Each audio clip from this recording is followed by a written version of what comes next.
am the president of the Canadian Coalition for Nuclear Responsibility, Gordon Edwards. In Quebec, we've had many victories on the nuclear front already. We shut down Gentil 2, which is the only nuclear reactor in Quebec. We achieved a moratorium on uranium mining throughout the province, which is still in place. We stopped a high-level radioactive waste dump across the border in Vermont. And all of these successes were due to mobilization of many sectors of society. But that's what really does the trick. We had 400 municipalities in Quebec who signed resolutions against the shipment of 1,600 tons of radioactive steam generators through the St. Lawrence River. And those shipments never took place. So I think that we have to realize that it's the voice of people amplified by many different sectors of society and many different parts of Canada that will make a difference here. As was already pointed out by Patrick Nadeau, we do not have a policy in Canada, federal government policy on radioactive waste.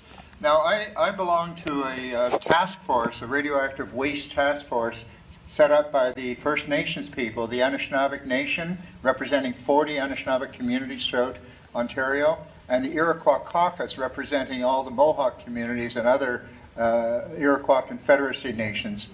And they have made a joint declaration, and they said that there are 5 principles that they have agreed upon. There should be no abandonment of these wastes, which is the current plan. The current plan is to abandon these wastes. That's the whole idea.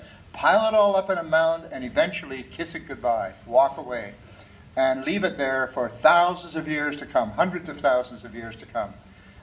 This should be monitored and retrievable, a point that was made previously as well. It should be carefully packaged and labeled. This is not the case. You don't heap it up into a big mound. You don't take a defunct reactor and just pour cement into it. This cannot be retrieved. You cannot go back there and redo it. So it's really a crime to handle radioactive waste in that manner. Until we come up with a socially acceptable approach to this, it should be a process of rolling stewardship. We should be carefully packaging it, labeling it, guarding it, repairing it as necessary, repackaging it when needed, until we have a social consensus, which we don't have at the present time.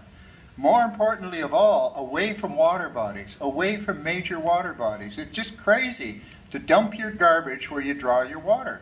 It's elementary common sense, and we should not allow them to do this. One has to realize that these are scientists, yes, but they're human beings, and they have a built-in conflict of interest. They want to get on with the job of expanding the industry. They want the excitement of pioneering new reactors, of looking forward. They don't want to be garbage men. And so the result is that we have to step in and say, wait a minute, this is not a legacy of yours. This is a legacy of ours. It's a legacy of our children and our grandchildren's grandchildren. We have to have a say. We have to have an important say in what's going on. So I think that we really have to initiate a clamor. And that clamor is not just Ontario and Quebec. The rest of the country is involved in this too. Because through the government's recently announced plans to build possibly hundreds of small reactors throughout Canada, we're going to be having radioactive waste dumps all across the country. We need a radioactive waste policy, and we need it now. And before that policy is in place, through a process of consultation with First Nations and other Canadians, we should say, no go. You cannot move ahead with these projects. This voice has to come out loud and clear, and we have to share this not only with our neighbors here, but with our neighbors far afield as well throughout Canada. And I think we have to spread the word to other countries that Canada is doing a shameful thing. I think that the Canadian government can be shamed by people in Germany and France and other jurisdictions finding out how careless these approaches are being put forward. Thank you.